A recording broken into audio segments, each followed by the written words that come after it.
Of course, here's a great, deep, and very detailed summary of the intage, written in the simplest English so that anyone can understand it, even a total beginner. Detailed summary. Formation of Kisan Sabhas. During British rule in India, the Indian National Congress tried to help farmers in some ways. But over time, some farmer leaders realized that the Congress was not doing enough for the poor peasants. What was Congress doing? The Congress launched peasant movements, but those movements were mostly focused on only one thing: reducing the land tax that the British government took from farmers. These tax demands were very high, and many farmers were forced to borrow money or sell land to pay them. So Congress only fought to reduce tax pressure. It did not fight to change the unfair land system itself. What did Congress ignore? In villages, there were big inequalities.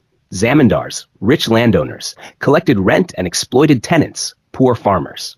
Many poor farmers had no land, worked all day, and still remained poor. Sharecroppers gave part of their crops to the landlord just to stay on the land. Agricultural laborers earned very little for hard work. The Congress ignored this suffering. It protected landlords and didn't challenge their power. Even though the British tax system was bad, the local landlords were also a big cause of farmer misery, and Congress did not take a stand against them. Why was this a problem? In many parts of India, like Bengal or Tamil Nadu, there were systems like permanent settlement. Rich zamindars controlled everything. Riotwari system. Rich farmers still dominated poor ones. Congress did not care about these local injustices. It was more focused on fighting the British, not on fixing the broken system inside India's villages. What did communist and left parties do? At this time, communist and leftist political groups started spreading ideas to poor farmers. They told farmers, "You are poor not because of bad luck, but because the system is unfair. The landlords and rich farmers are exploiting you. You are a class, and you must fight together." This process is called class consciousness, which means realizing that you are part of a poor class. You are being treated unfairly by the rich class. You can unite and fight for justice. What happened then?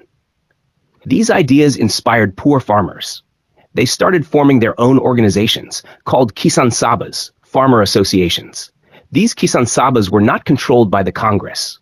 Their goal was to fight all kinds of injustice, not just British taxes, but also high rents, cruel landlords, unfair wages, lack of land for the landless. Final summary in one sentence.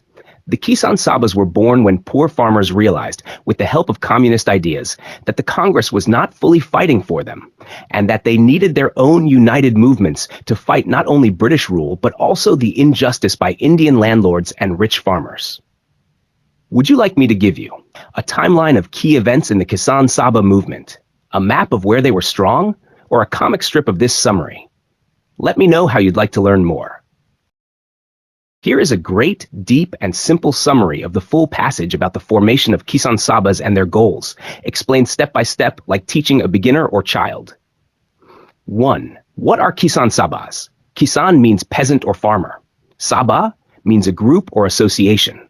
So, Kisan Sabhas were farmer associations formed to protect poor farmers and agricultural workers from exploitation and unfair treatment. 2. When and where were Kisan Sabhas formed?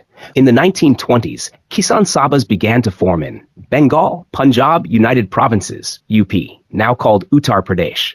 In 1928, the Andhra Provincial Ryots Association was formed in Andhra Pradesh. Ryots means peasants or cultivators. But the first major national-level Kisan Sabha was formed in Lucknow on the 11th of April 1936, called the All India Kisan Sabha, AIKS. Number 3. What was the purpose of the Kisan Sabha? The Kisan Sabha had clear helping peasants and workers. A. End economic exploitation. Farmers were suffering due to heavy taxes, high rents, and moneylender debts. Kisan Sabha wanted to free farmers and workers from this suffering. B. Get economic and political power for poor people. It wanted peasants, workers, and other poor groups to have control over their land, fair wages, a say in government decisions. 4. What did Kisan Sabha demand? These were their key demands to improve farmers' lives. Moratorium on debts, meaning a break or stop on farmers having to repay loans for some time. Why? Because they were drowning in debt due to crop failures and high interest. Abolition of land revenue and rent on uneconomic land. Land revenue equals tax paid to government. Rent equals money paid to landlords. Uneconomic land, land that gives little or no profit to the farmer. Goal: stop forcing poor farmers to pay rent tax on such land. Reduction of land revenue and rent. If not removed fully, at least lower the amount of rent tax poor farmers had to pay. Licensing of moneylenders. Why? Moneylenders often gave loans at cheated farmers. Strict rules, licenses to control them. Minimum wages for agricultural workers. Poor landless laborers worked on farms for very low pay. Kisan Sabha demanded that they get a guaranteed minimum salary. Fair prices for sugarcane and other crops. Rich traders paid very low prices for crops like sugarcane. Kisan Sabha wanted the government to fix a fair price, so farmers earned more. More irrigation facilities. Many areas had no water for farming. They wanted the government to build canals, wells, and tanks for water. Abolish zamindari system. Zamindars were landlords who took rent from poor farmers. Kisan Sabha wanted to remove this system completely. Land to the tiller. This means give the land to the person who actually works on it, not to the landlord who does nothing. 5. How did they plan to achieve these goals? Through strong organization, forming more farmer groups and building unity. By joining the national freedom struggle, Kisan Sabha supported the fight against British rule. They believed that real freedom would only come if farmers also got justice. Summary in one line. The Kisan Sabha movement was formed to help poor farmers and workers by fighting for fair treatment, freedom from debt, fair wages, and land rights, and it grew by joining hands with India's independence movement. If you want, I can also give this in comic strip, timeline, or bullet chart form too. Here is a great, deep, and detailed summary of the text in very simple language, like teaching a complete beginner or child. Summary. Kisan Sabha movements in 1930s India. Very simple and detailed. Background. What was happening? In the 1930s, many farmers, called Kisans, in India were very poor and badly treated. Big landlords, called zamindars, took high taxes and rents from them. Farmers had very few rights and could be thrown out of land easily. These big landlords also controlled land, forced unfair rent, and sometimes beat or threatened the farmers. So, farmers started joining together to fight this unfair system. This group was called the Kisan Sabha, meaning Farmers Association. Hashtag 1. Struggles in Andhra Pradesh. Farmers in Andhra Pradesh started fighting against unfair land taxes and rules set by zamindars. This was called anti-settlement agitation. It means the farmers were protesting the unfair agreements that zamindars made them sign. They called the zamindars' cruelty zulum, meaning torture or injustice. 2. Struggles in Uttar Pradesh, UP and Bihar. In UP and Bihar, the farmers also rose up bravely against the landlord's cruelty. They wanted their land rights back and protested in many places. What was the Bakasht problem? In Bihar, there was a big problem called the Bakasht movement in 1936. Bakasht means land owned by zamindars but farmed by poor tenants.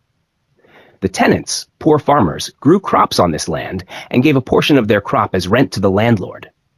But the zamindars tried to label more and more land as Bakasht, so the tenants couldn't claim any rights on it. This was a trick by zamindars to kick out farmers and keep full control. Big evictions in 1937. In 1937, zamindars evicted thousands of poor farmers, saying they didn't have rights. The Kisan Sabha organized these evicted farmers, and they did satyagraha, peaceful protest like Gandhi taught. The evicted farmers refused to let anyone else farm the land. This led to violence. There were fights, and many people got hurt or died. 5. Bihar Kisan Day. On October 18, 1937, the Kisan Sabha organized Bihar Kisan Day. It was to protest against police violence on the peaceful protesting farmers, satyagrahis. 6. How this affected Indian National Congress. These farmer protests put pressure on the Indian National Congress, the big political party fighting British rule. So, the Congress started to support farmer-friendly policies. At its meetings in Karachi and Faizpur, the Congress passed resolutions to reduce rent and land tax, end feudal payments to zamindars, give secure rights to farmers, cancel unpaid debts, give fair wages and better work conditions to agricultural laborers. Final understanding. These Kisan movements in the 1930s were not just farmer struggles. They were part of India's freedom movement, fighting both the British and the unfair landlord system. It showed that poor people too could organize, protest, and demand justice. Let me know if you want a comic strip, timeline, or visual diagram of this. Here's a great, deep, and very simple summary of peasant struggles on the eve of Indian independence, explained like you are a total beginner. I'll divide it into clear sections, explain everything in easy words, and give extra information where needed for full understanding. This will be your perfect, complete summary. Pash summary. Peasant struggles just before India became 1937 to 1947. Before India became independent in 1947, farmers across the country were suffering badly. They were poor, landless, overworked, and badly treated. Most of them did not own the land they worked on, had to give away half or more of their crops to zamindars, landowners, were in debt to moneylenders, were cheated by traders and rich peasants, got no real help from the British government. Because of this, farmers across India started rebelling. They demanded more share of their crops, end of zamindari system, ownership of land, freedom from debt and exploitation. Three major peasant movements happened. Tebhaga movement, 1946, Bengal. Who were involved? Bargardars, sharecroppers, poor farmers who worked on others' land and gave half the produce to the landlord. Adhiyars, another name for sharecroppers. Ada equals half. Poor peasants with no land. What was the problem? These farmers worked very hard, but had to give 50% or more of their crops to zamindars and jotedars, rich peasants. They were also exploited by moneylenders, traders, and British officers. What did they demand? Tebhaga equals 3 shares. Farmers wanted to keep 2/3 of the produce and give only 1/3 to landlords. They wanted rights on the land they worked. They demanded legal protection and fair treatment. What happened? The Communist Party and Kisan Sabha led this movement. Protests spread across Bengal. A new law, Bargadari Bill, was introduced to give some relief, but not strongly implemented. The movement saw clashes, arrests, and killings, but it planted the seeds for future land reforms. Telangana Rebellion, 1946 to 1951, Hyderabad State. Where? In the Telangana region of the Hyderabad princely state, ruled by Nizam. Who were involved? Over 20 lakh poor peasants who worked on land owned by the Nizam king, his aristocracy, rich noble families, landlords. What was the problem? Farmers were like slaves. They paid heavy rent, did forced labor, faced harsh punishments. They were crushed by landlords, moneylenders, and Nizam's officers. What did they demand? Land rights, end of landlord domination, freedom from feudal exploitation. Who helped them?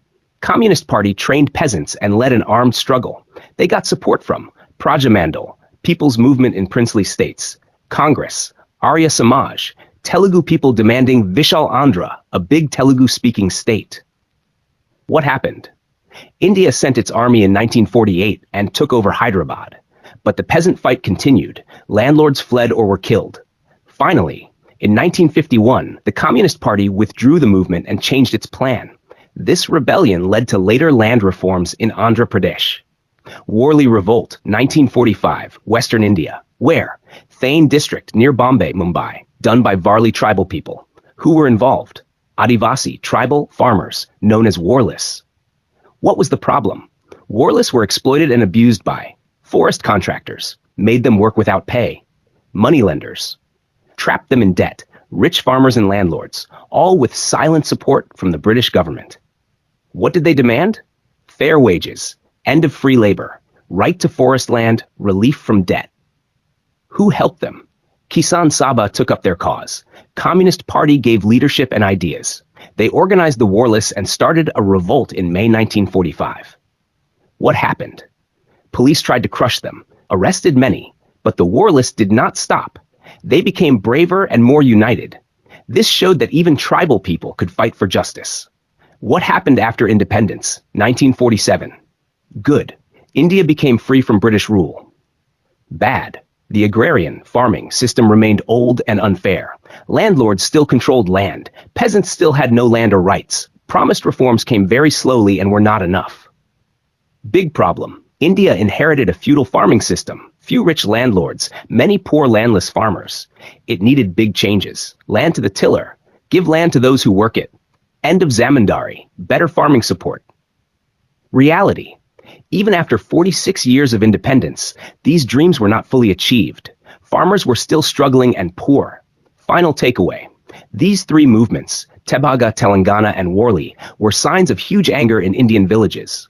They were not just fights for land, but fights for dignity, fights for basic rights, fights to break old chains of slavery and poverty. They showed that peasants were ready to fight back. The old system had to go. India needed deep land reform.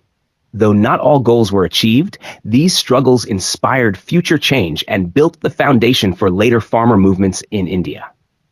Would you like a comic strip, timeline, or visual chart to remember this better? I can create that too. Here's a great, deep, and detailed summary of the Indigo Riots, 1859 to 60. Explained in the simplest, easiest language for total beginners or laypeople, with added examples and full clarity. What were the Indigo Riots, 1859 to 60? The Indigo Riots were a big protest movement by Indian farmers, peasants in Bengal, especially in eastern India, around 1859 to 1860. They were angry and helpless because British indigo planters were forcing them to grow indigo on their land using cruel and unfair methods. Why did the Indigo Riots happen? Causes. Let's go line by line and word by word. Line 1. Open quote. The European planters largely used arbitrary and ruthless methods to force peasants to grow the unremunerative indigo crop on a part of their land in eastern India. Close quote. Explained. European planters, rich British men who ran indigo farms in India. Arbitrary. They made their own rules, unfair and without logic. Ruthless methods, very cruel and harsh ways. Peasants, poor Indian farmers. Unremunerative crop, a crop that did not give good money or profit. Indigo, a plant used to make blue dye for clothes. Eastern India, mostly Bengal region, today's West Bengal and Bangladesh. Simple meaning, the British planters forced Indian farmers to grow indigo on their land, even though the farmers didn't earn much money from it. The British used cruel and unfair methods to make them do it. Line 2. Open quote. Peasants were kidnapped, illegally confined, women and children were attacked, cattle were lifted, and crops were looted, burnt and destroyed if the peasants were unwilling to follow the indigo planters. Close quote. Explained. Kidnapped. Taken away by force. Illegally confined equals locked up or imprisoned without law. Women and children attack equals. British men also hurt families. Cattle were lifted. Their cows, buffaloes, etc. were stolen. Crops looted, burnt, destroyed. All farm produce was either stolen or set on fire. Simple meaning, if any farmer refused to grow indigo, British planters punished them terribly. They hurt their families, stole their animals, burned their fields, and even locked them up without law. Example, imagine a poor farmer with a small land. If he says, "I won't grow indigo," the British take away his cow, burn his wheat, and beat his children, just to scare him. Line 3. Open quote, the privileges and immunities enjoyed by the British planters placed them above the law and beyond all judicial control. Close quote. Explained. Privileges equals special benefits. Immunities, protection from punishment. Above the law, no one could question or punish them. Judicial control. Courts, police, and judges had no power over them. Simple meaning. British indigo planters had so much power and protection, they could do anything they wanted. Even if they did something illegal, like attacking farmers, no court or police could stop or punish them. Example.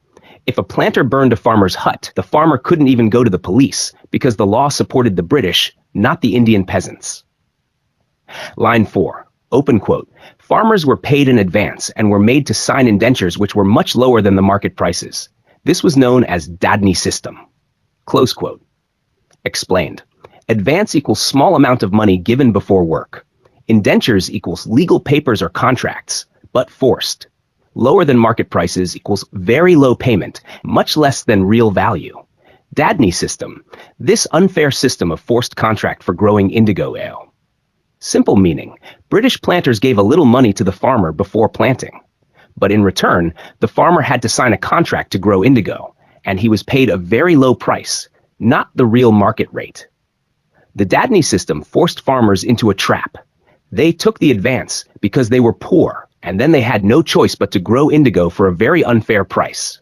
Example, imagine a farmer needs 100s, and the planter gives him 20 as advance. But in return, the farmer has to grow indigo, and he's paid 30, while the real price is 100.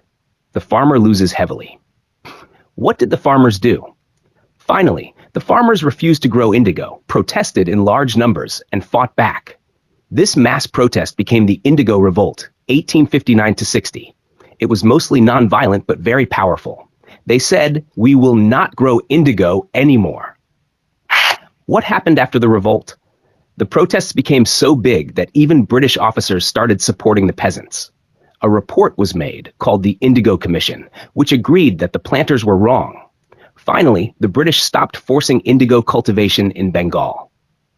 Summary in one line: the Indigo Revolt was a brave fight by poor Indian farmers in Bengal against British cruelty, forced farming, and the unfair Dadni system. Why is it important? It was one of the earliest mass uprisings by farmers in British India. It showed how unity and courage could make even the powerful British step back. It inspired future movements like the Champaran Satyagraha by Gandhi, 1917. If you want, I can also give this as a comic strip, timeline, role-play scene, flashcards for revision, NCERT-style Q&A. Just ask. Here is a great, deep, and very detailed summary of the Indigo Revolt, 1850-60, in the simplest language like teaching a beginner. What was the Indigo Revolt? The Indigo Revolt was a big protest by Bengali farmers called riots in 1859-60. These farmers refused to grow indigo for European planters who had been forcing them unfairly. This revolt started in Bengal, especially in the Nadia district, and then spread across all places where indigo was grown. Why did the revolt happen? Farmers were suffering badly. Here's why. 1. What is indigo? Indigo is a blue dye used for coloring clothes. Before chemical dyes were invented, Europeans needed a lot of natural indigo for their textile industries, so they forced Indian farmers to grow it. 2. Forced cultivation. British planters made farmers sign unfair contracts. Even if a farmer didn't want to grow indigo, he was forced to. 3. Low payment. Planters gave very little money for indigo. It was not enough for the hard work the farmer did. 4. Land damage. Indigo farming damaged the soil, making it hard to grow other crops like food grains. 5. No support from courts or police. If farmers complained, British courts and police supported the planters, not the poor farmers. What happened in the revolt? 1. Leaders appeared. 2 brave leaders, Digambar Biswas and Bishnu Biswas, told farmers to stop growing indigo in 1859. 2. Non-cultivation movement. In 1860, the farmers started a peaceful protest by refusing to grow indigo. This is called a non-cultivation movement. 3. Started in one village. The movement began in Govindpur village in Nadia district in Bengal. Then it spread to other areas quickly. 4. Strike and legal fight. Farmers went on strike. They collected money together to fight court cases. They even filed legal cases against the planters themselves. 5. Attacks. In some places, some angry villagers attacked indigo factories, police stations, and police officers because of the long-term injustice. 6. Social boycott. Planters' Indian servants were told to leave their jobs. If they didn't, social pressure and caste rules were used to make them leave. What was the result? By the end of 1860, most farmers had stopped growing indigo. Indigo cultivation nearly ended in Bengal. This revolt inspired future movements against British injustice. Simple example. Imagine you are a farmer. Someone powerful says, "You must grow this plant for me. I'll pay you very little. You can't grow food for your family on this land. And if you complain, my police and judge will beat you or jail you." Wouldn't you be angry? That's what happened to the farmers. So they stood up and refused to follow these unfair rules. Importance of the revolt. First big mass movement by Indian peasants against British. Showed that united, peaceful protest could work. It was one of the early sparks of India's freedom struggle. If you want, I can now also give you comic strip, timeline, Q&A format, word-by-word breakdown. Let me know. Here is a very simple, deep, and detailed summary of the passage you provided, explained like you're a complete beginner, with extra clarity, examples, and full context. The Indigo Rebellion. A simple summary. What was happening? In Bengal, especially in the 1800s, British planters forced Indian farmers, called ryots, to grow a plant called indigo. Indigo was used to make blue dye for cloth, which was sold for high profit in Europe. But growing indigo was very hard on the soil, not useful to the farmers. They couldn't eat it or use it themselves. Paid very little money by the British. So the Indian farmers were suffering a lot. They were forced to grow indigo. Their lands became weak, they lost money, and they lived in poverty. This led to the Indigo Revolt. The ryots fight back. Open quote. The ryots themselves showed tremendous courage and initiative as well as cooperation, organization, and discipline. Close quote. Ryots equals farmers. They did something very brave. They didn't wait for help. They took action themselves. They worked together, unity, planned in an organized way, and showed great discipline, followed plans carefully. Example, imagine thousands of poor farmers who usually have no power standing together saying, "No more indigo." That was rare and powerful. Open quote.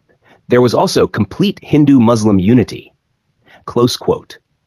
Farmers of different religions, Hindus and Muslims, worked together peacefully.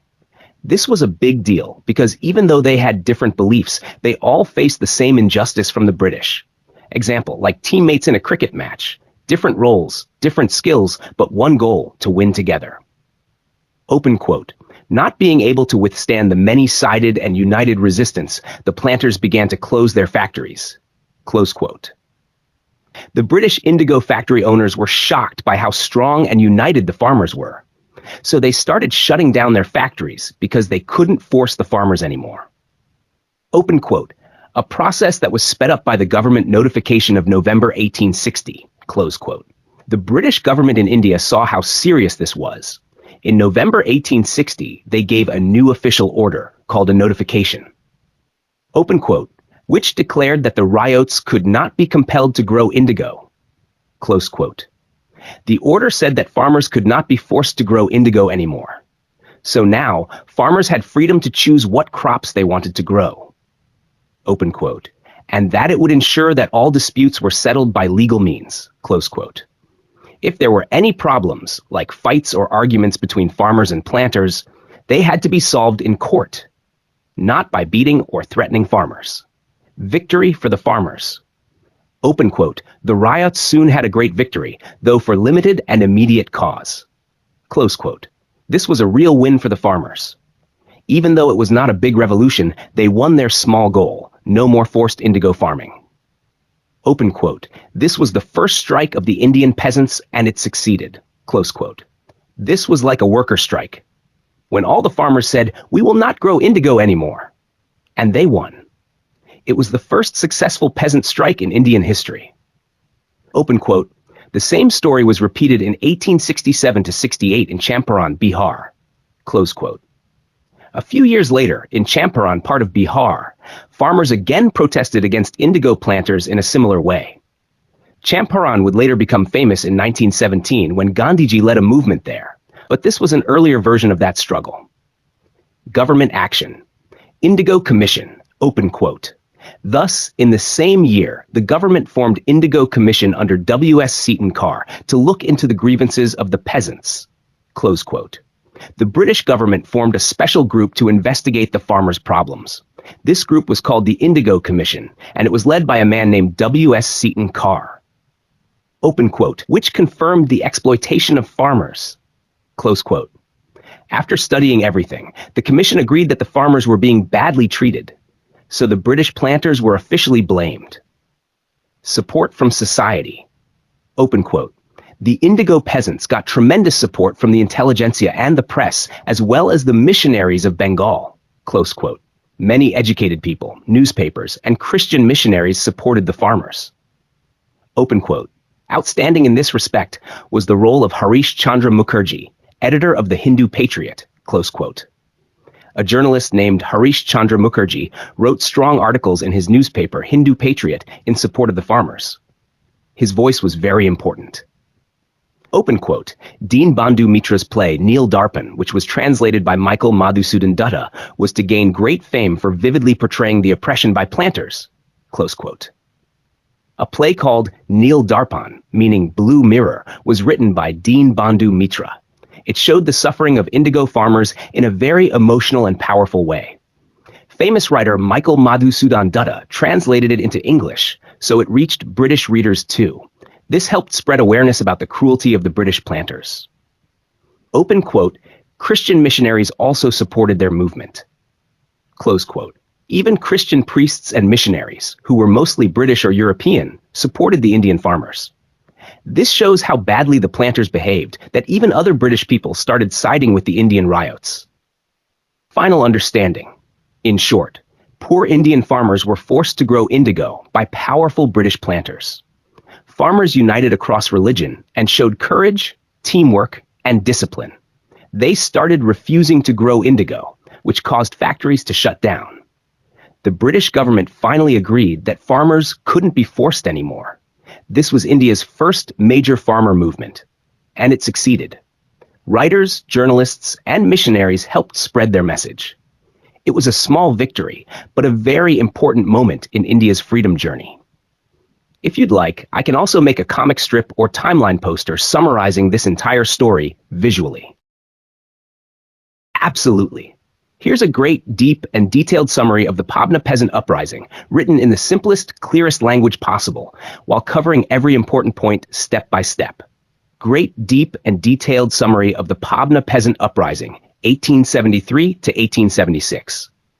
What was the Pabna uprising? The Pabna peasant uprising was a peaceful protest movement started by poor farmers, called peasants or ryots, in the Pabna district of Bengal, in present-day Bangladesh. It happened mainly between 1873 and 1876. The farmers stood up together against cruel landlords, zamindars, who were forcing them to pay unfairly high rents, evicting them, throwing them off the land, and treating them harshly. Who were the peasants, ryots? The peasants were tenant farmers. They didn't own land but lived and worked on it by paying rent to zamindars. Many of them were poor, but hard-working. They had no legal power, and the landlords controlled almost everything. Who were the zamindars? Zamindars were rich landlords. They collected rent from farmers and gave a part to the British government. Many zamindars became greedy and started exploiting the farmers by raising rent suddenly, throwing farmers off the land if they couldn't pay, taking away crops or cattle as punishment. How? Why did the uprising happen? Main causes. 1. High rent and forced eviction. Landlords were increasing rent unfairly. Even honest, hard-working farmers were being evicted if they couldn't pay. Example, a farmer who worked 12 hours a day could not even feed his family because most of his earnings went as rent. 2. Introduction of jute as a cash crop. Farmers began to grow jute used to make rope, sacks, etc. instead of food. Jute was sold for money, not eaten. At first, jute gave profits, so some farmers became a little stronger economically and started questioning landlords. 3. Jute price crash, 1873.